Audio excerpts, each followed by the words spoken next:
नमस्कार प्यारे साथियों, स्वागत है आप सभी मित्रों का स्टडी वेब्स के ऑफिशियल प्लेटफॉर्म पर। कैसे हैं आप सभी लोग? आशा करते हैं आप सभी लोग स्वस्थ होंगे और अपनी तैयारी बढ़िया तरीके से कंटिन्यू कर रहे होंगे। दोस्तों, फरवरी 2025 के करंट अफेयर्स की क्लास में आपका स्वागत है और आप सभी लोगों को काम यही करना है, सेशन को लाइक करना है, शेयर करना है, सब्सक्राइब करना है। जितने भी आप टेलीग्राम व्हाट्सएप ग्रुप पर जुड़े हुए हो, लिंक को शेयर करते रहिए। और हम लोगों का अपना एक टेलीग्राम चैनल है जिसको आप जानते हो, GKGS बाई सुधांशु सर। आप इसको क्या कर सकते हैं, आप इसको टेलीग्राम पर ज्वाइन कर सकते हैं। और टेलीग्राम पर जब ज्वाइन करेंगे तो आप वीडियो को लिंक यहाँ पर पा जाएंगे और उसके साथ साथ मतलब वीडियो का जो लिंक होगा वो भी आपको इस प्लेटफॉर्म पर मिलेगा। इसके साथ साथ जो आपको पीडीएफ होती है क्लास की वो भी यहाँ पर आपको मिल जाते हैं। तो चलिए ज्यादा समय ना लेते हुए हम सेशन को शुरू करते हैं। और सबसे पहला क्वेश्चन है आज के सेशन का। क्या क्वेश्चन है जरा देखिएगा। कह रहे हैं कि भ्रष्टाचार बोध सूचकांक, करप्शन प्रिस्क्रिप्शन इंडेक्स 2024 में भारत की रैंक थी। 2024 में भारत की रैंक क्या थी? कह रहे हैं 93rd थी, 96 थी, 135 थी, 121 थी। देखिए, अगर हम आपसे बातचीत करें तो भ्रष्टाचार बोध सूचकांक जो है इसको ट्रांसपेरेंसी इंटरनेशनल के द्वारा ट्रांसपेरेंसी इंटरनेशनल के द्वारा प्रतिवर्ष 1995 से जारी किया जा रहा है। 1995 में इसको मतलब पहली बार फर्स्ट टाइम क्या किया गया था, इसको जारी किया गया था, रिलीज किया गया था। तब से लेकर हर वर्ष जारी किया जाता है। कह रहे हैं कि 2024 में भारत की रैंक क्या थी? तो भारत की रैंक 2024 में तो जो थी वो है 96 थी। लेकिन इससे पहले 2023 की बातचीत करें तो 2023 में भारत की रैंक क्या थी? तो हम कहेंगे 93rd रैंक थी। और ये जो है भारत की 2024 में रैंक 96 रही है। और टोटल कितने देशों को लेकर ये इंडेक्स बनाया जाता है? तो हम कहेंगे टोटल जो है 180 देशों को लेकर ये इंडेक्स रिलीज किया जाता है। और इस इंडेक्स में पहली रैंक पर कौन था, मतलब कि सबसे कम भ्रष्टाचार कहां पाया जाता है? तो फर्स्ट रैंक पर बातचीत करें तो डेनमार्क जो है वो रहा है। डेनमार्क में सबसे कम भ्रष्टाचार पाया जाता है और भारत में 96। और भारत का अगर हम आपसे बातचीत करें तो जो भ्रष्टाचार बोध सूचकांक है इसका स्कोर 0 से 100 के बीच में होता है। कितना स्कोर होता है? 0 से 100 के बीच में होता है। और भारत का स्कोर कितना रहा है? तो हम भारत के स्कोर के बारे में अगर बातचीत करें तो 2024 में भारत का स्कोर 38 रहा है। भारत का स्कोर कितना रहा है? तो हम कहेंगे स्कोर जो रहा है भारत का वो 38 स्कोर रहा है। 2024 में भारत का जो स्कोर रहा है वो कितना? 38 रहा है। तो पहले क्वेश्चन का ऑपरेशन कंप्लीट गलत नहीं होना चाहिए। 96 रैंक भारत की 2024 में थी। ट्रांसपेरेंसी इंटरनेशनल के द्वारा इसको जारी किया जाता है। दूसरा क्वेश्चन, दमोटा ग्रीन हाइड्रोजन प्लांट की स्थापना कहां की गई? Green hydrogen plant clean energy का एक सोर्स है। इसमें इलेक्ट्रोलिसिस के द्वारा किया जाता है। वाटर हाइड्रो मतलब कि जल का क्या किया जाता है? इलेक्ट्रोलिसिस किया जाता है। और इलेक्ट्रोलिसिस के परिणाम स्वरूप इसको हाइड्रोजन और ऑक्सीजन में ब्रेक डाउन कर दिया जाता है। और इसी से क्या किया जाता है? हम कहते हैं क्लीन हाइड्रोजन जो होती है वो प्रोड्यूस की जाती है। तो कह रहे दमोटा ग्रीन हाइड्रोजन प्लांट की स्थापना कहां की गई है? कह रहे हिमाचल प्रदेश में की गई, असम में की गई, जम्मू कश्मीर में की गई है। और आपका चौथा ऑप्शन है उत्तर प्रदेश में की गई। तो आपको सिंपल सी भाषा में उत्तर देना है। दमोटा ग्रीन हाइड्रोजन प्लांट की स्थापना अगर हम बातचीत करें तो हिमाचल प्रदेश में की गई है। और वहीं भारत के पहले ग्रीन हाइड्रोजन प्लांट की स्थापना, भारत के पहले ग्रीन हाइड्रोजन प्लांट की स्थापना कहां पर की गई? अगर यह प्रश्न बन जाए तो आपको उत्तर करके आना असम में। कहां पर?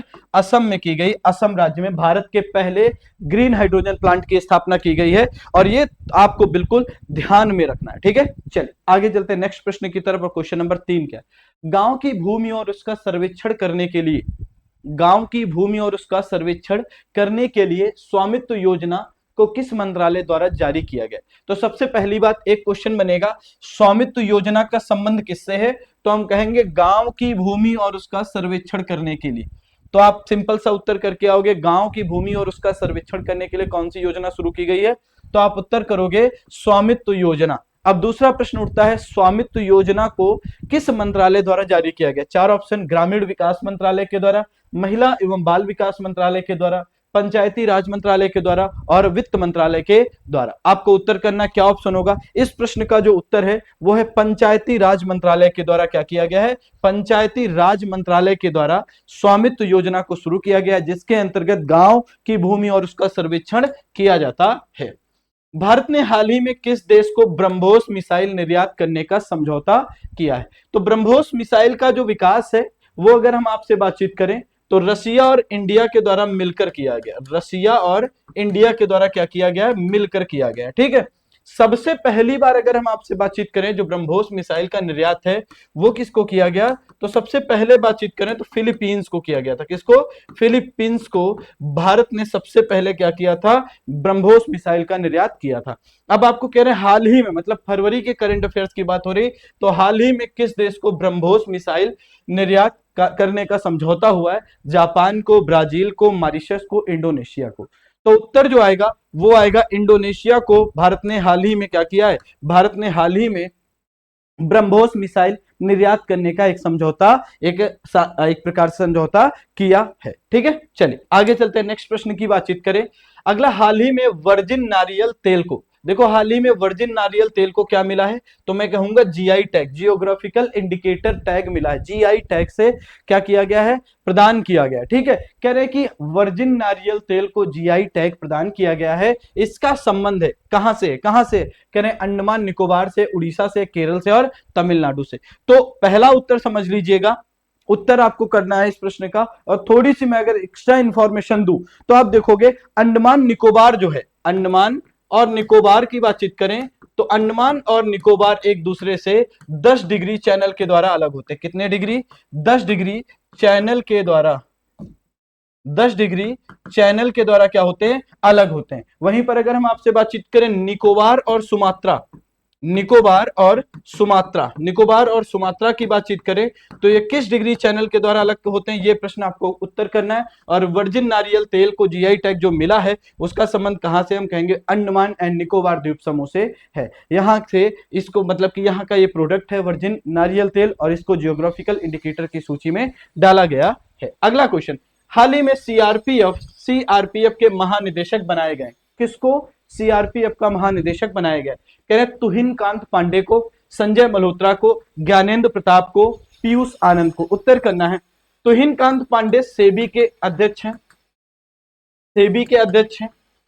ठीक है, संजय मल्होत्रा की बातचीत करें तो ये रिजर्व बैंक ऑफ इंडिया के क्या है? रिजर्व बैंक ऑफ इंडिया के गवर्नर हैं, गवर्नर हैं। ठीक, और वहीं ज्ञानेंद्र प्रताप सिंह की बातचीत करें तो ज्ञानेंद्र प्रताप सिंह को क्या किया गया है? सीआरपीएफ का महानिदेशक बनाया। किसका? सीआरपीएफ का महानिदेशक बनाया गया। और सीआरपीएफ के बारे में थोड़ी सी बातचीत करें, सीआरपीएफ के बारे में थोड़ी सी बातचीत करें, इसकी स्थापना कब की गई?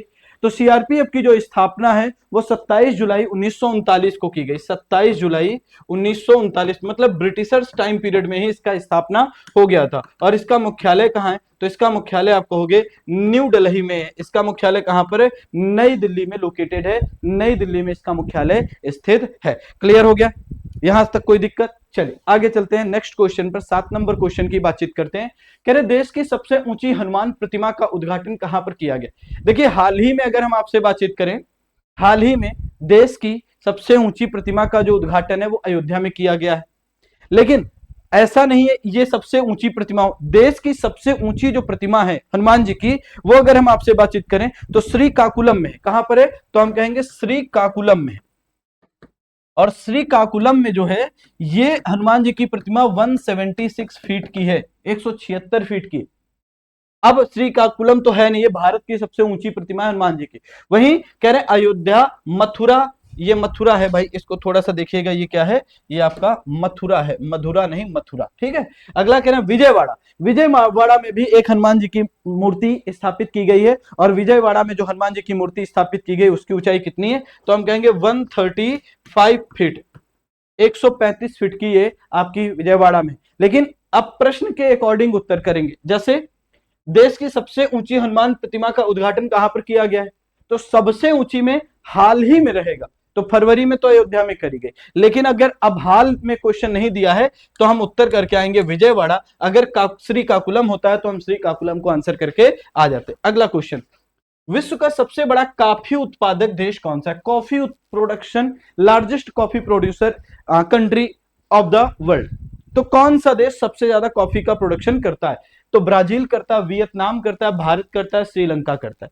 देखो विश्व में सबसे बड़ा कॉफी का जो प्रोडक्शन करने वाला देश है उसका नाम क्या है? ब्राजील। उसका नाम क्या है? ब्राजील। और भारत की बातचीत करें, भारत विश्व के बारे में बातचीत करें तो सातवां सबसे बड़ा कॉफी प्रोड्यूसर कंट्री है। सातवां, सेवेंथ लार्जेस्ट कॉफी प्रोड्यूसर एक प्रकार से स्टेट कह लीजिए या कंट्री है। चलिए आगे चलते हैं 9 नंबर।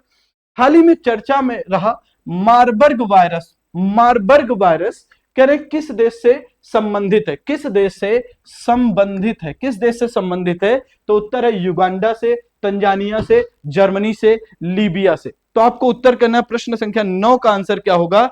किस देश से आपका मार्बर्ग वायरस आपका संबंधित है?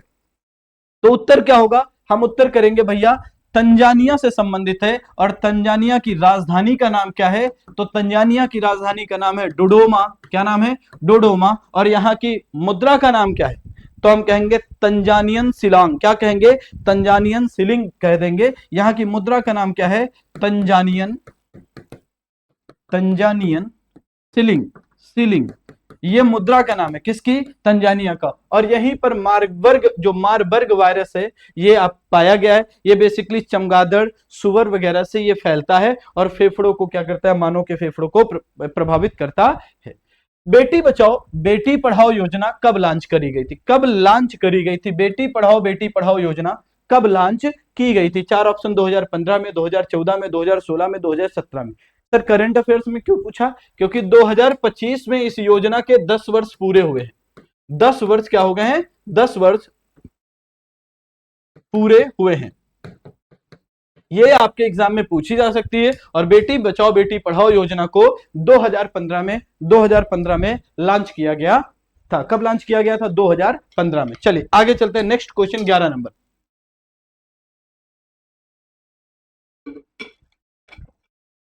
कह रहे हैं आर्द्र भूमि दिवस।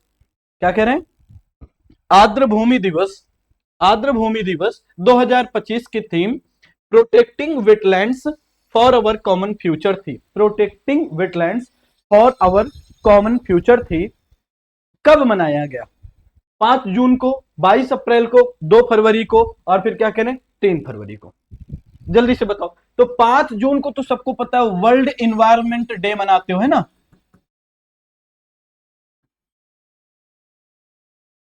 वर्ल्ड इन्वायरमेंट डे मनाते हो, ठीक। वहीं अगर हम आपसे बातचीत करें 2 फरवरी को, 2 फरवरी को वेटलैंड डे मनाते हो। और 2025 की वेटलैंड डे की थीम क्या थी? Protecting wetlands for our common future थी। अब अगर यहीं पर थोड़ी सी बातचीत करें, ये वेटलैंड डे जो है, अगर हम इसके बारे में थोड़ी सी बातचीत करें तो आप देखोगे ये रामसर कन्वेंशन के तहत, रामसर कन्वेंशन हुई। रामसर कन्वेंशन हुई। ये रामसर कन्वेंशन कब हुई? 1971 में हुई थी। कहां पर? ईरान में। ईरान का एक शहर है रामसर, और ईरान में ये क्या होती है? रामसर कन्वेंशन का आयोजन होता है। और इसके अंतर्गत आपको क्या होता है? वेटलैंड, बेसिकली रामसर कन्वेंशन या रामसर साइट्स दर्ज किए जाते हैं जो पर्यावरणीय दृष्टि से बहुत महत्वपूर्ण होते हैं उनको। अब अगर यहीं पर थोड़ी सी बातचीत करें, भारत रामसर कन्वेंशन पर साइन कब किया? तो भारत ने रामसर कन्वेंशन पर साइन कब किया? तो हम कहेंगे भारत ने रामसर कन्वेंशन पर साइन 1 फरवरी 1982 को किया। कब? भारत ने रामसर कन्वेंशन पर साइन कब किया? तो हम कहेंगे 1 फरवरी 1982, 1982 में किया। और 2 फरवरी को क्या मनाया जाता है? तो आप कहोगे सर आर्द्र भूमि दिवस मनाया जाता है। और 2025 की थीम क्या है? Protecting wetlands for our common future थी। भारत में अगर हम आपसे बातचीत करें टोटल वेटलैंड साइट्स कितनी है या टोटल रामसर साइट्स कितनी है, तो भारत में टोटल जो रामसर साइट्स हैं, भारत में कुल रामसर साइट वर्तमान समय का मतलब आज की डेट है 26 तारीख, 26 अगस्त है ना। तो भारत में अगस्त की डेट की बातचीत करें, कुल रामसर साइट की संख्या कितनी है? तो रामसर साइट की संख्या 91 है। और इसमें सर्वाधिक किस राज्य में है? तो सर्वाधिक संख्या जो है वो आप देखोगे तो तमिलनाडु स्टेट में देखने को मिलेगी। तमिलनाडु स्टेट में सर्वाधिक संख्या आपको वेटलैंड्स की मिलेगी। अगला क्वेश्चन पेरिस में आयोजित होने वाले पहले आर्टिफिशियल इंटेलिजेंस शिखर सम्मेलन में प्रधानमंत्री नरेंद्र मोदी को चुना गया है? किसके रूप में? कह रहे हैं अध्यक्ष के रूप में चुना गया। दूसरा ऑप्शन उपाध्यक्ष के रूप में चुना गया। तीसरा कह रहे हैं सह अध्यक्ष के रूप में, और चौथा ऑप्शन कह रहे हैं अतिथि के रूप में। चार ऑप्शन है, आपको उत्तर करना, जल्दी से आंसर करिए, तब तक हम आपको थोड़ी सी इंफॉर्मेशन देते हैं। पहला आर्टिफिशियल शिखर सम्मेलन जो है, जो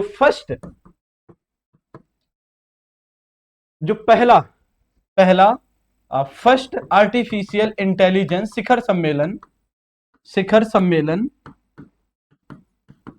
अगर हम इसकी बातचीत करें तो ये यूनाइटेड किंगडम में आयोजित किया गया। कब? तो हम कहेंगे ये नवंबर 2023 में इसको आयोजित किया गया था। और उसके बाद पेरिस में जो आयोजन हो रहा है आर्टिफिशियल इंटेलिजेंस, पेरिस में आयोजित होने वाले पहले, ये पेरिस का पहला है, समझ रहे हो। और पहला आर्टिफिशियल अगर इंटेलिजेंस शिखर सम्मेलन की बातचीत करें तो वो यूनाइटेड किंगडम में ऑर्गेनाइज करा गया था। तो कह रहे शिखर सम्मेलन में नरेंद्र मोदी को क्या चुना गया? हम कहेंगे सह अध्यक्ष के रूप में इनको चुना गया। क्या चुना गया? सह अध्यक्ष के रूप में चुना गया है। अगला क्वेश्चन करते हैं, नेक्स्ट क्वेश्चन की तरफ। वायु रक्षा प्रणाली, क्या पढ़ेंगे इसको? कहेंगे आप ऐसे कर सकते हैं, वसोरैट्स कर सकते हैं। वसोरैट्स का सफल परीक्षण किया गया। वसोरैट्स का सफल परीक्षण किया गया कहां से? तो कह रहे चांदीपुर रेंज उड़ीसा से, श्रीहरिकोटा आंध्र प्रदेश से, फिर कह रहे विक्रम साराभाई अंतरिक्ष केंद्र केरल से, और फिर अगला क्या कह रहे हैं? इनमें से कोई नहीं। तो वायु रक्षा प्रणाली वसोरैट्स का सफल परीक्षण चांदीपुर रेंज उड़ीसा से किया गया। ये एक मैन पोर्टेबल अगर हम आपसे बातचीत करें रक्षा प्रणाली, कैसी रक्षा प्रणाली? तो मैन पोर्टेबल वायु रक्षा प्रणाली। और ये बहुत कम दूरी के लिए है, बहुत कम दूरी के लिए इसको बनाया गया, कम दूरी के लिए, बहुत कम दूरी के लिए इसको क्या किया गया है? इसको डीआरडीओ ने इन्वेंट करा है, डीआरडीओ ने इसको क्या किया? बनाया। इसका सफल परीक्षण कहां पर किया गया? चांदीपुर रेंज उड़ीसा में इसका सफल परीक्षण किया गया। अगला क्वेश्चन, उधवा झील को हाल ही में रामसर साइट की सूची में शामिल किया गया है, कहां पर स्थित है? उधवा झील को हाल ही में रामसर साइट में की सूची में शामिल किया गया, कहां पर है? चार ऑप्शन कह रहे तमिलनाडु में है, उत्तर प्रदेश में, झारखंड में, बिहार। आंसर करना है आपको। नेक्स्ट प्रश्न का आंसर करिए, कहां पर है? उधवा झील के बारे में बातचीत करें तो ये इसकी लोकेशन जो है उधवा झील की अगर देखोगे तो ये झारखंड में, और फरवरी माह में चार मतलब कि भारतीय स्थलों को रामसर साइट की सूची में डाला गया। तो एक तो आपको यही हो गया उधवा झील। तो तीन अन्य कौन है? तीन अन्य में एक है खेचो अपलारी। ये कहां पर है? खेचोपलारी एक प्रकार से ये रामसर साइट की सूची में डाला गया है। और ये कहां पर है? ये है आपका सिक्किम में। कहां पर है? ये आपका सिक्किम स्टेट में स्थित है, ये सिक्किम में। ये दूसरा हो गया। तीसरे की बातचीत करें तो तीसरा का है, तीसरे की बातचीत करेंगे थेरथंगल अभ्यारण्य। थेरथंगल अभ्यारण्य कहां है? तो हम कहेंगे थेरथंगल अभ्यारण्य जो है ये आपका तमिलनाडु स्टेट में, ये तीसरी साइट हो गई। और चौथा रामसर साइट कौन सा है? चौथा जो है हम कहेंगे सक्करा कोटई अभ्यारण्य। ये कहां पर है? सक्करा कोटई अभ्यारण्य भी तमिलनाडु राज्य में है। कहां पर है? तमिलनाडु राज्य में। तो 2, 3, 4 टोटल 4 वेटलैंड्स को रामसर साइट की सूची में डाला गया है फरवरी माह में। ठीक है, तो अभी आगे हो सकता है एक आधा क्वेश्चन इससे संबंधित और रहे, तो ध्यान दीजिए। खेचो अपलारी कहां पर है? रामसर साइट सिक्किम में। थेरथंगल अभ्यारण्य कहां पर है? तमिलनाडु में। सक्करा कोटई कहां पर है? तमिलनाडु में स्थित है। अगली बातचीत करते हैं 15 नंबर क्वेश्चन की। निम्नलिखित में से कौन सा देश ब्रिक्स में शामिल नहीं है? कौन सा देश ब्रिक्स में शामिल नहीं है? चार option, Ethiopia, Indonesia, Iran, Saudi Arabia. चार ऑप्शन करिए। तो पहले से देखो, भारत अगर हम आपसे बातचीत करें तो एक ब्राजील देश है, ब्राजील, रशिया, फिर इंडिया, चाइना, साउथ अफ्रीका। ये देश मिलकर ब्रिक्स का निर्माण करते हैं। टोटल 2009 में साउथ अफ्रीका शामिल हुआ और उसके बाद से क्या हुआ? ब्रिक्स हो गया। पहले ये संस्था ब्रिक के नाम थे, BRIC के नाम से जानी जाती थी। 2006 में इसके बारे में बात हुई। अभी हाल ही में क्या किया गया है? 5 और देशों को इसमें शामिल करा गया। तो 5 देशों में अगर हम आपसे बातचीत करें, इथियोपिया भी है, इंडोनेशिया भी है, ईरान भी है, और इसके साथ साथ यूनाइटेड अरब अमीरात है, ना कि सऊदी अरब है। तो हम कहेंगे कौन सा देश शामिल नहीं है, तो उत्तर क्या होगा, सऊदी अरबिया शामिल नहीं है, सऊदी अरब को यहां इसमें शामिल नहीं किया गया है। अगला क्वेश्चन, हाल ही में किस देश ने माउंट तारानाकी को कानूनी व्यक्ति घोषित किया? किस देश ने माउंट तारानाकी को कानूनी व्यक्ति की कैटेगरी में डाला है? तो हम कहेंगे भारत ने, न्यूजीलैंड ने, नेपाल ने, ऑस्ट्रेलिया ने। 4 ऑप्शन आपके सामने, उत्तर करना है, जल्दी से उत्तर करिए। माउंट तारानाकी के बारे में बातचीत करें तो ये कल्चरल महत्व का एक प्रकार से माउंटेन है, और ये एक प्रकार से क्या कहेंगे, इसके बारे में थोड़ी सी बातचीत करें, निष्क्रिय ज्वालामुखी। कैसा ज्वालामुखी? निष्क्रिय ज्वालामुखी है, निष्क्रिय ज्वालामुखी है, निष्क्रिय ज्वालामुखी है। थोड़ी सी और बातचीत करें, इसकी लोकेशन कहां पर है, तो हम कहेंगे न्यूजीलैंड में है, न्यूजीलैंड में इसकी लोकेशन है। और भारत में बातचीत करें तो उत्तराखंड हाईकोर्ट के द्वारा, उत्तराखंड हाईकोर्ट के द्वारा, उत्तराखंड हाईकोर्ट के द्वारा गंगा और यमुना नदियों को, गंगा और यमुना नदियों को क्या किया गया था, समान महत्व का कानूनी व्यक्ति घोषित किया गया था। इन दोनों नदियों को समान महत्व का कानूनी व्यक्ति घोषित किया गया है, समान महत्व का कानूनी व्यक्ति घोषित किया गया। तो 16 नंबर का उत्तर क्या होगा, 16 नंबर का आंसर होगा भाई आपका बिल्कुल सामान्य सी भाषा में आपका बी आंसर। अगला, भारत का पहला white tiger breeding centre, white tiger breeding centre पूछ रहे हैं, व्हाइट टाइगर ब्रीडिंग सेंटर किस राज्य में स्थापित किया जाएगा? ऑप्शन क्या है, मध्य प्रदेश में, उत्तर प्रदेश में, हिमाचल प्रदेश में, और अगला ऑप्शन उत्तराखंड। जल्दी से आंसर करिए। तो अगर हम आपसे बातचीत करें, ध्यान समझना, बेसिकली सेंट्रल जू अथॉरिटी के द्वारा, सेंट्रल जू अथॉरिटी के द्वारा यह परमिशन दी गई है कि, अथॉरिटी के द्वारा यह परमिशन दी गई है कि भारत के रीवा जिले में, रीवा जिले में क्या किया जाएगा, रीवा जिले में व्हाइट टाइगर, भारत का पहला व्हाइट टाइगर ब्रीडिंग सेंटर यानी कि मध्य प्रदेश में स्थापित किया जाएगा। कहां पर? मध्य प्रदेश में स्थापित किया जाएगा। चलिए आगे चलते हैं, नेक्स्ट प्रश्न की तरफ चलते हैं। एक और प्रश्न पूछना चाहते हैं, ये जो प्रधानमंत्री नरेंद्र मोदी जी के बर्थडे पर 8 चीतों को लाया गया था एक अफ्रीकी देश नामीबिया से, उनको कहां पर ट्रांसलोकेट करा गया, उनको किस राष्ट्रीय उद्यान में क्या किया गया था, राष्ट्रीय उद्यान में ट्रांसलोकेट किया गया है? आपको इसका उत्तर करना है। समझ में आया क्वेश्चन? प्रधानमंत्री मोदी के बर्थडे पर जो नामीबिया से 8 चीतों को लाया गया था, उनको मध्य प्रदेश के किस राष्ट्रीय उद्यान में क्या किया गया है, रखा गया है? अगला क्वेश्चन, ठीक है। कह रहे महाकुंभ भगदड़ पर किसकी अध्यक्षता में,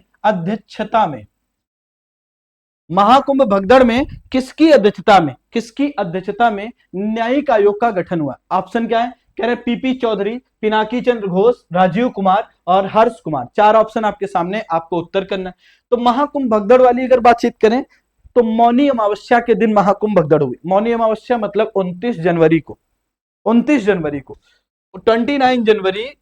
को क्या हुआ था, महाकुंभ में भगदड़ हुई थी। ये मौनी अमावस्या, ये शाही स्नान की कैटेगरी में आता है। मौनी अमावस्या ये किस कैटेगरी में आता है? तो हम कहेंगे शाही स्नान की कैटेगरी में आता है। और इसी के दिन भगदड़ हो गई, और भगदड़ की वजह से सैकड़ों लोग एक्सपायर कर गए और सैकड़ों लोग क्या हुए, घायल हुए। तो उसी की जांच के लिए एक क्या किया गया, न्यायिक आयोग का गठन किया गया है। और न्यायिक आयोग की अध्यक्षता कौन कर रहा है? तो हम कहेंगे श्री हर्ष कुमार जी के द्वारा न्यायिक आयोग की अध्यक्षता की जा रही है। इसके अन्य अध्यक्ष कौन है? तो इसके अन्य सदस्य कौन है? अन्य सदस्यों की बातचीत करें तो एक साहब है वीके गुप्ता साहब, ये आईपीएस हैं। एक कौन है? वीके गुप्ता साहब। और एक डीके सिंह साहब, ये आईएएस अधिकारी हैं। डीके सिंह साहब हैं, और ये क्या हैं? ये आईएएस हैं। तो ये अन्य सदस्य हैं। तो 3 सदस्य एक न्यायिक आयोग का गठन किया गया, जिसका काम है महाकुंभ भगदड़ पर एक अपनी विस्तृत रिपोर्ट सौंपना सरकार को। ग्रामीण क्रिकेट लीग शुरू करने वाला पहला राज्य है, ग्रामीण क्रिकेट लीग शुरू करने वाला पहला राज्य है कर्नाटक, महाराष्ट्र, उत्तर प्रदेश, बिहार। आपको उत्तर करना। कर्नाटक में अगर हम आपसे बातचीत करें तो आपको पता है कि जो आपका ग्रामीण क्रिकेट लीग शुरू करने वाला पहला राज्य कौन सा है? बेसिकली अगर हम आपसे बातचीत करें, ये जो ग्रामीण क्रिकेट लीग का संबंध है ये 13 वर्ष से लेकर 23 वर्ष के युवाओं के लिए, 13 वर्ष से लेकर 23 वर्ष के युवाओं के लिए, 23 वर्ष के युवाओं के लिए है। अब थोड़ी सी बातचीत, और इसमें क्या किया जाएगा, प्रतिभा का खोज किया जाएगा, प्रतिभा का खोज किया जाएगा, प्रतिभाओं का क्या किया जाएगा, प्रतिभाओं को खोजा जाएगा। और ये किस राज्य ने शुरू किया है, तो हम उत्तर करेंगे बिहार राज्य ने क्या किया है, ग्रामीण क्रिकेट लीग शुरू करने का कार्य किया है। यह पहला स्टेट है बिहार जिसने क्या किया, ग्रामीण क्रिकेट लीग शुरू किया। ठीक है, अगला क्वेश्चन, हाल ही में चंद्रमा के संबंध में ब्लू घोस्ट मिशन को लॉन्च किया है। ब्लू घोस्ट मिशन को किसने लॉन्च किया है, जल्दी से उत्तर करो। भारत ने लॉन्च किया है, तो भारत की स्पेस एजेंसी का नाम क्या है, जल्दी से बताओ। इसरो है। दूसरा है चीन की स्पेस एजेंसी का नाम क्या है, तो हम कहेंगे China national space administration, China national space administration, ये सी है, China national space administration. USA ने लॉन्च किया है, इसकी स्पेस एजेंसी का नाम क्या है, नासा। और यूरोपीय यूनियन की स्पेस एजेंसी का नाम है यूरोपियन स्पेस एजेंसी। अब आपको उत्तर करना है किस देश ने ब्लू घोस्ट मिशन को लॉन्च किया, किस देश ने लॉन्च किया है, तो उत्तर होगा अमेरिका ने लॉन्च किया, यूएसए। नासा ने क्या किया है, चंद्रमा के संबंध में ब्लू घोस्ट मिशन को लॉन्च किया है। हाल ही में अमेरिका के बाद कौन सा देश डब्ल्यूएचओ से बाहर हुआ, अमेरिका के बाद कौन सा देश डब्ल्यूएचओ से, वर्ल्ड हेल्थ ऑर्गेनाइजेशन 1948 में इसकी स्थापना की गई, 1948 में इसकी स्थापना की गई। और इसका मुख्यालय आपको बताना है कि मुख्यालय यहाँ कहां पर है।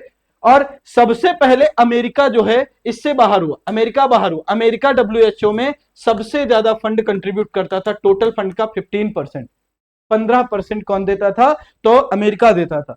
और अमेरिका के बाद अर्जेंटीना एक देश है दक्षिण अमेरिकी महाद्वीप में, इसने क्या किया है, इसने भी डब्ल्यूएचओ की सदस्यता का त्याग किया। और इसकी राजधानी का नाम क्या है, ब्यूनस आयर्स या ब्यूनस आयर्स, ये राजधानी का नाम है अर्जेंटीना का। ठीक है, और आपको बताना है डब्ल्यूएचओ का मुख्यालय कहां पर स्थित है। अगला, सूरज कुंड अंतरराष्ट्रीय शिल्प मेला का आयोजन कहां किया गया, सूरज कुंड अंतरराष्ट्रीय शिल्प मेला का आयोजन कहां किया गया, चार ऑप्शन आपके सामने, हरियाणा में किया गया, उत्तर प्रदेश में किया गया, उसके साथ साथ अगर हम आपसे बातचीत करें दिल्ली में किया गया और मध्य प्रदेश में किया गया। जल्दी से आंसर करिए। तो अंतरराष्ट्रीय शिल्प मेला का जो आयोजन है 7 फरवरी से लेकर 23 फरवरी तक चला, 23 फरवरी 2025 तक चला। ये कहां पर आयोजित किया गया, तो हरियाणा में किया गया। इसका आयोजन कहां किया गया, हरियाणा में किया गया। हरियाणा में एक लोकेशन है फरीदाबाद, कहां पर, फरीदाबाद, कहां पर, फरीदाबाद। यहां पर क्या किया गया, सूरज कुंड, फरीदाबाद के सूरज कुंड में अंतरराष्ट्रीय शिल्प मेले का आयोजन किया गया। अगला, भगवान बुद्ध त्रिसेवा अभियान, ये विसेवा नहीं है, यह त्रिसेवा अभियान है। क्या है, त्रिसेवा अभियान। इसको मैं थोड़ा सही कर देता हूं, इसको थोड़ा सा मैं सही कर दूं। त्रिसेवा अभियान के संबंध में भारत और नेपाल के साथ कौन सा देश शामिल है, कौन सा देश शामिल है, आपको उत्तर करना है कौन सा देश शामिल है। चार ऑप्शन आपके सामने दिए गए, तो कहना है जापान शामिल है, म्यांमार शामिल है, श्रीलंका शामिल है, भूटान शामिल है। तो उत्तर करिएगा कौन सा शामिल है। तो त्रिसेवा अभियान, भगवान बुद्ध त्रिसेवा अभियान में भारत और नेपाल के साथ श्रीलंका शामिल है। कौन शामिल है, श्रीलंका शामिल है। ध्यान दीजिएगा, श्रीलंका को इसमें शामिल किया गया। भारत की पहली सहकारी विश्वविद्यालय का नाम क्या है, तो हम कहेंगे पहली सहकारी विश्वविद्यालय का नाम त्रिभुवन विश्वविद्यालय। क्या है, त्रिभुवन विश्वविद्यालय है। की स्थापना कहां की जा रही है, कहां पर की जा रही है, तो ऑप्शन है महाराष्ट्र में की जा रही है, कर्नाटक में, गुजरात में और केरल में। उत्तर करना है तो भारत की पहली त्रिभुवन यूनिवर्सिटी जो सहकारी विश्वविद्यालय है, इसकी स्थापना कहां की जा रही है, तो इसकी स्थापना गुजरात में की जा रही है। कहां पर, गुजरात राज्य में की जा रही है। ठीक है, अगला क्वेश्चन, भारत रंग महोत्सव 2025 का आयोजन कहां पर किया गया था, भारत रंग महोत्सव 2025 का आयोजन कहां पर किया गया था। ऑप्शन है नई दिल्ली, अयोध्या, मथुरा, बेंगलोर। कहां पर है, जल्दी से आंसर करिए, कहां पर किया गया, जल्दी से बताइएगा। तो हम कहेंगे भारत रंग महोत्सव का जो आयोजन है वो नई दिल्ली में किया गया। कहां पर, 2025 का आयोजन नई दिल्ली में किया गया था। ठीक है, अगले प्रश्न की तरफ चलते हैं। हाल ही में राष्ट्रपति द्रौपदी मुर्मू ने मणिपुर में राष्ट्रपति शासन लगाया, इसका संबंध संविधान के किस अनुच्छेद से है? आर्टिकल 352 नेशनल इमरजेंसी की बात करता है, राष्ट्रीय आपात की बात करता है, राष्ट्रीय आपातकाल। ठीक, फिर अगला क्या कहता है? अगला कहता है 356, ये राष्ट्रपति शासन की बात करता है, राष्ट्रपति शासन की बात करता है। ठीक है, और अगला 360 की बातचीत करें, 360 क्या कहता है? वित्तीय आपातकाल की बात करता है, फाइनेंशियल इमरजेंसी की बात करता है, वित्तीय आपातकाल की बात करता है, वित्तीय आपातकाल की बात करता है 360। और आर्टिकल 32 ये किसके संबंध में? तो हम कहेंगे भैया ये रिट के संबंध में है, ये रिट के संबंध में है, जब संवैधानिक उपचारों के अधिकार की बात करता है। किसके? संवैधानिक उपचारों का अधिकार, संवैधानिक उपचारों का अधिकार। और ये बी आर अंबेडकर के अनुसार भारतीय संविधान की क्या है? आत्मा है। कौन सा? आर्टिकल 32। अब आपसे पूछा है कि मणिपुर में राष्ट्रपति शासन लिखा हुआ है, तो आप कह दोगे 356। देखो ध्यान समझना, भारत में यह कहा गया है कि युद्ध, बाह्य आक्रमण या सशस्त्र विद्रोह की स्थिति में ही राष्ट्रीय आपातकाल लगाया जाएगा, अन्यथा राष्ट्रीय आपातकाल नहीं लगेगा। राष्ट्रपति शासन के बारे में बातचीत करें, यदि किसी राज्य में जो शासन प्रशासन है वो संवैधानिक तंत्र के अनुसार न चलाया जा रहा हो, संविधान के अनुसार न चलाया जा रहा हो, तो इस स्थिति में उस राज्य में क्या होता है? राष्ट्रपति शासन लगा दिया जाता है। तो यही हुआ मणिपुर में, और मणिपुर में द्रौपदी मुर्मू जी ने क्या किया? राष्ट्रपति शासन की अनाउंसमेंट करी। आगे चलते हैं नेक्स्ट प्रश्न की तरफ। माघा और मीगा भारत और किस देश के मध्य प्रारंभ किया गया? तो आपके सामने ऑप्शन है अमेरिका, इटली, ग्रीस, इंग्लैंड। तो माघा तो कहेंगे make America, make America great again, great again, again. वहीं अगर मीगा की बातचीत करें तो make India, make India great again, great again. ये दो है, मागा और मीगा। तो अब उत्तर समझ में आ गया हो, मागा और मीगा को किस देश के, भारत और किस देश के मध्य प्रारंभ किया गया? तो आपका उत्तर क्या होगा? भारत और अमेरिका के मध्य, USA, make America great again के मध्य क्या किया गया? इसको शुरू किया गया है। चलिए आगे चलते हैं। फाय सागर झील, जिसका नाम वरुण सागर झील वर्तमान में कर दिया गया है, कहां पर स्थित है? कहां पर स्थित है? जयपुर में, जोधपुर में, जैसलमेर में और अजमेर में। चार ऑप्शन आपके सामने है। फाय सागर झील, बेसिकली अगर हम आपसे बातचीत करें, जो फाय सागर झील है इसको 1892 में, 1892 में अकाल राहत के दौरान, अकाल राहत के लिए क्या किया गया था? अकाल राहत के लिए इसको कंस्ट्रक्ट करा गया था। इसका पहले नाम फाय सागर झील था, इसका नाम वर्तमान समय में बदलकर क्या कर दिया गया? वरुण सागर झील। और ये कहां लोकेटेड है? तो अजमेर और राजस्थान में लोकेटेड। कहां पर? अजमेर, राजस्थान में इसकी लोकेशन है। कहां पर? राजस्थान में इसकी लोकेशन देखने को मिलती है। अगला क्वेश्चन करते हैं। कह रहे कि भारत का पहला वन्य जैव बैंक कहां पर स्थापित किया जा रहा है? वन्य जैव बैंक कहां स्थापित किया जा रहा है? उत्तर है उड़ीसा, नई दिल्ली, पश्चिम बंगाल, मध्य प्रदेश में। तो अगर हम आपसे बातचीत करें तो भारत का पहला वन्य जैव बैंक जो है वो पद्मजा नायडू हिमालयन, पद्मजा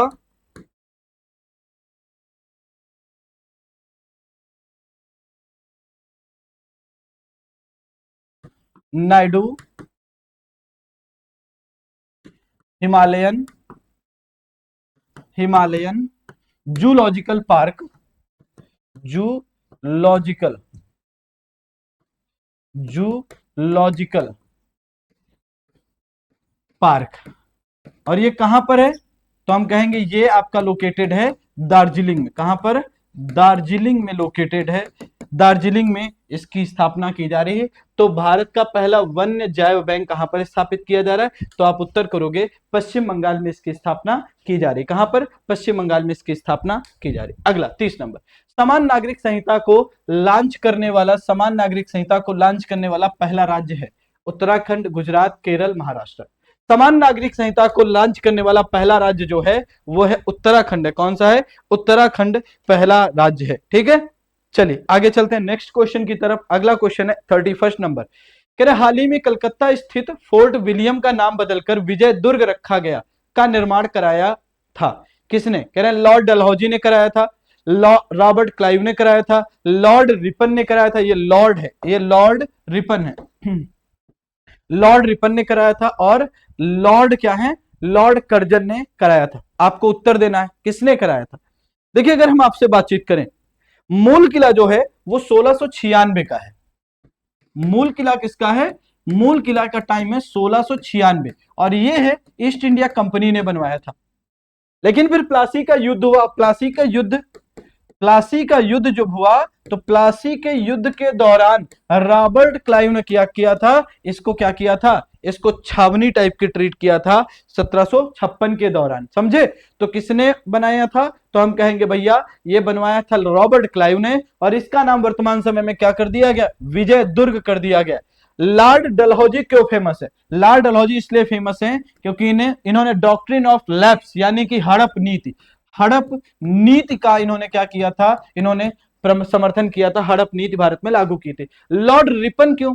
स्थानीय स्वशासन का मैग्ना कार्टा इसी के टाइम पर आता है। भारत में सुधारों के बारे में बातचीत करें या स्थानीय जो स्वशासन का जनक है लॉर्ड रिपन को कर सकते हैं। और लॉर्ड कर्जन ये जाने जाते हैं बंग भंग के लिए। क्यों जाना जाता है? बंगाल के विभाजन के लिए इसको जाना जाता है। और इसने प्रशासनिक आधार पर कहा कि हम बंगाल का विभाजन कर रहे हैं। करे पोंग बांध झील वन्यजीव अभ्यारण्य स्थित है। पोंग बांध झील वन्यजीव अभ्यारण्य स्थित है कहां पर? हिमाचल प्रदेश में, सिक्किम में, अरुणाचल प्रदेश में, तो जल्दी से बताइए, और लद्दाख में कहां पर स्थित है? तो पोंग बांध झील जो है उसकी बातचीत करें तो ये हिमाचल प्रदेश में स्थित है। कहां पर? हिमाचल प्रदेश में स्थित है और इसे महाराणा प्रताप सागर के नाम से भी जाना जाता है। इसका नाम क्या है? इसे महाराणा प्रताप सागर,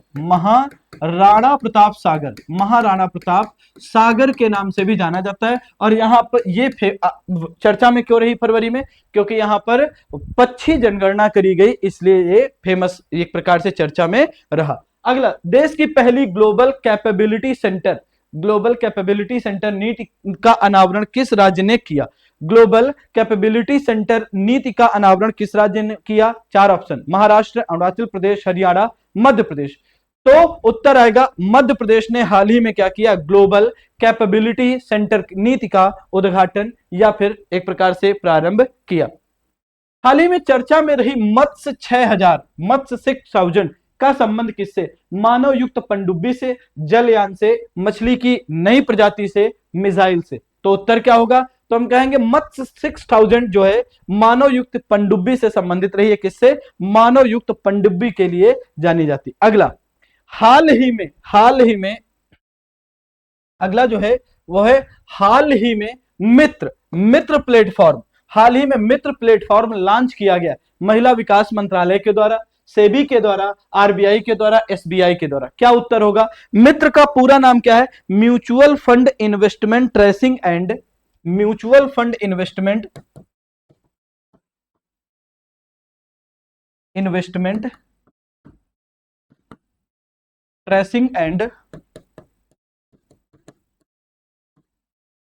रिट्राइवल असिस्टेंस। ये आपका मित्र का नाम है और ये मित्र प्लेटफॉर्म किसने लॉन्च किया है? तो अब नाम समझ में आ गया होगा तो आप कहोगे म्यूचुअल फंड का रेगुलेशन सेबी द्वारा किया जाता है। तो security and exchange board of India, भारतीय प्रतिभूति एवं विनियामक board, security and exchange board of India, इसकी स्थापना जो है वो 1998 में करी जा रही है। बाद में 1992 में एक अधिनियम लाया जा रहा है जिसको सेबी एक्ट कह रहे हो। और इसका हेडक्वार्टर कहाँ है? इसका जो हेडक्वार्टर है वो मुंबई, महाराष्ट्र में लोकेटेड है। कहां पर? मुंबई में लोकेटेड है। अगला, भारत का सबसे बड़ा ग्रीन हाइड्रोजन प्लांट कहां पर स्थापित किया जा रहा है? ग्रीन हाइड्रोजन प्लांट कहां पर स्थापित किया जा रहा है? पानीपत हरियाणा में, जोरहट असम में, मुंबई में, कानपुर उत्तर प्रदेश में। तो उत्तर होगा पानीपत हरियाणा में क्या किया जा रहा है? भारत का सबसे बड़ा ग्रीन हाइड्रोजन प्लांट स्थापित किया जा रहा है। और पहला ग्रीन हाइड्रोजन प्लांट जो है वो असम के जोरहट में स्थापित किया गया 2022 में। हाल ही में चर्चा में रही तोप प्रणाली ट्रेजन 155 को भारत सरकार द्वारा किसके सहयोग से विकसित किया गया? ट्रेजन 155 को भारत सरकार ने यानी कि डीआरडीओ ने फ्रांस के सहयोग से विकसित किया है। तोप प्रणाली ट्रेजन को किसके सहयोग से विकसित किया गया है? फ्रांस के सहयोग से विकसित किया गया है। हाल ही में लगातार तीसरी बार हाल ही में लगातार बातचीत करें, हाल ही में लगातार तीसरी बार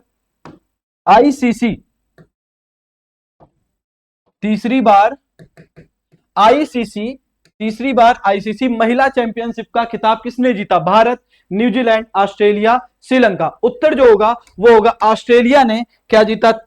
लगातार तीसरी बार आईसीसी महिला चैंपियनशिप का खिताब जीता। अगला क्या है? अगले क्वेश्चन की बातचीत करें। निम्नलिखित कथनों पर विचार कीजिए। कह रहे एक्सियोम 4 से इंटरनेशनल स्पेस सेंटर पर जाने वाले पहले भारतीय शुभ्रांशु शुक्ला होंगे। बिल्कुल सही, आपने देखा ये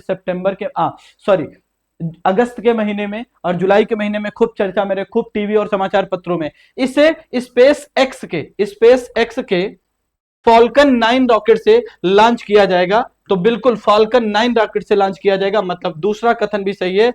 तो कथन 1 और कथन 2 दोनों सही है।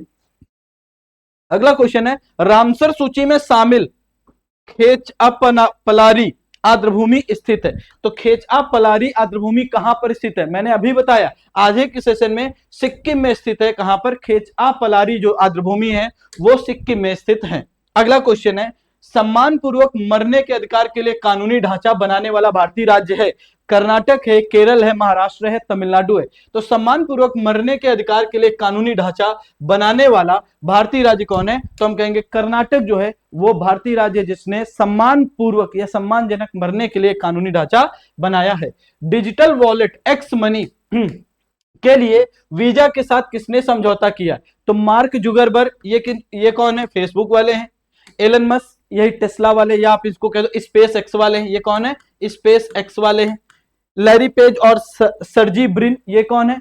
लैरी पेज और सर्जी ब्रिन की बातचीत करें तो ये गूगल वाले लोग हैं, और इनमें से कोई नहीं। तो अगर हम आपसे बातचीत करें डिजिटल वॉलेट जो है एक्स मनी के लिए, एक्स मनी, अब एक्स किसका है? ट्विटर को एक्स मनी कहते हैं। ट्विटर को क्या कहते हैं? एक्स से इंडिकेट करते हैं ना। तो एक्स मनी अगर हम आपसे बातचीत करें तो एलन मस्क ने वीजा के साथ क्या किया है? समझौता किया है। अगला चलते हैं, हाल ही में चर्चा में रही बैलिस्टिक मिसाइल इतेमाद का संबंध है पाकिस्तान से। अगला क्या कह रहे हैं? सऊदी अरब से, ईरान से, अफगानिस्तान। तो हम कहेंगे चर्चा में रही बैलिस्टिक मिसाइल जो है इतेमाद का संबंध किससे? तो हम कहेंगे ईरान से। कहां से? ईरान से है। और ध्यान से समझिएगा, अगर हम इसके बारे में थोड़ी सी इंफॉर्मेशन और दे, ये बैलिस्टिक मिसाइल है, ये लगभग 1700 किलोमीटर की दूरी पर क्या कर सकती है? अपना निशाना भेज सकती है। अंतरिक्ष एजेंसी रोस्कोमोस का संबंध है अजरबैजान से, रूस से, जर्मनी से, नॉर्वे से। तो ये चर्चा में इसलिए रही क्योंकि ये रूस की स्पेस एजेंसी है, और दूसरी बात इसका महानिदेशक चुना गया है। और इसका महानिदेशक कौन चुना गया हाल ही में? अगर हम आपसे बातचीत करें तो इसका महानिदेशक दिमित्री बाकानोवा को चुना गया। किसका? दिमित्री बाकानोवा को चुना गया है। और अगले प्रश्न की तरफ चलें, हाल ही में कोल्ड शिप अंतरिक्ष स्टेशन के निर्माण की घोषणा किसने की है? अमेरिका ने, चाइना ने, इंडिया ने, रशिया ने। तो उत्तर की बातचीत करें तो हाल ही में चाइना ने क्या किया है? कोल्ड शिप अंतरिक्ष स्टेशन की स्थापना की बातचीत करी। ठीक है, इसके बाद अगर हम थोड़ी सी बातचीत करें, 9वें एशियाई शीतकालीन खेलों में सर्वाधिक पदक किसने जीते हैं? तो हम कहेंगे 9वें एशियाई जो आपके शीतकालीन खेल हैं इसमें सर्वाधिक पदक चीन ने जीते हैं। चीन ने कितने पदक जीते हैं? तो टोटल 85 पदक जीते हैं। उसके बाद दक्षिण कोरिया ने 45 पदक जीते हैं। दक्षिण कोरिया ने कितने? साउथ कोरिया ने 45 पदक जीते हैं, और भारत ने 0। भारत का यहां पर खाता नहीं खुला। और जापान ने कितने जीते हैं? तो जापान ने 37 पदक जीते हैं। कितने? 37 पदक जीते हैं। ठीक है, इसके बाद बातचीत करें, थोड़ा सा ध्यान समझिएगा, ये कुछ पॉइंट है एग्जाम ओरिएंटेड, हो सकता है आपके एग्जाम में पूछ लिए जाए। क्या है? ग्रैमी अवार्ड 2025 भारतीय मूल के संगीतकार चंद्रिका टंडन को त्रिदेवी एल्बम के लिए मिला है। किस एल्बम के लिए मिला है? तो हम कहेंगे त्रिवेणी एल्बम के लिए। किसके लिए? त्रिवेणी एल्बम के लिए मिला है। किसको मिला है?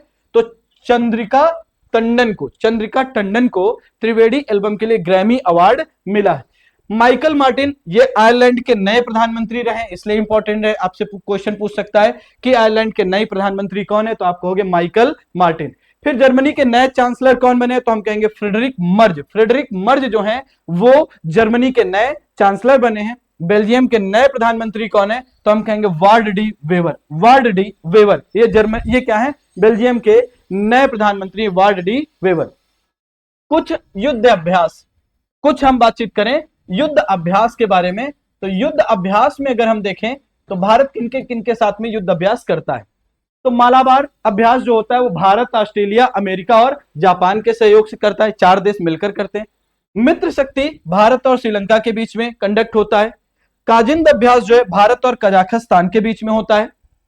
युद्ध अभ्यास और टाइगर ट्रंप जो है भारत और अमेरिका के बीच में होता है। धर्मा गार्जियन भारत और जापान के मध्य होता है। और एक्वेरियन अभ्यास भारत और मालदीव के बीच में होता है। ठीक है, तो ये सेशन आज का रहा और फरवरी के करंट अफेयर्स की बातचीत करी। बजट के लगभग 20 क्वेश्चन हम अलग से कराएंगे, वो अलग रहेगा, तो बजट को छोड़ दीजिए। तो बाकी फरवरी का करंट अफेयर्स हमारे जो दृष्टिकोण से बहुत इंपॉर्टेंट क्वेश्चन बन सकते थे आपके एग्जाम में, उतना हमने आपको करा दिया। तो सेशन को लाइक करना है, शेयर करना है, सब्सक्राइब करना है, ठीक है, और हमारे चैनल से जुड़ना है। चैनल का नाम क्या है, तो टेलीग्राम चैनल का नाम क्या है, तो आप कहोगे GK GS by Sudhanshu sir. GK GS by Sudhanshu sir, आप इससे टेलीग्राम चैनल पर जुड़ सकते हो और वहां पर ये वाली पीडीएफ आपको मिल जाएगी। थैंक यू, नमस्कार, बहुत बहुत धन्यवाद आप सबको।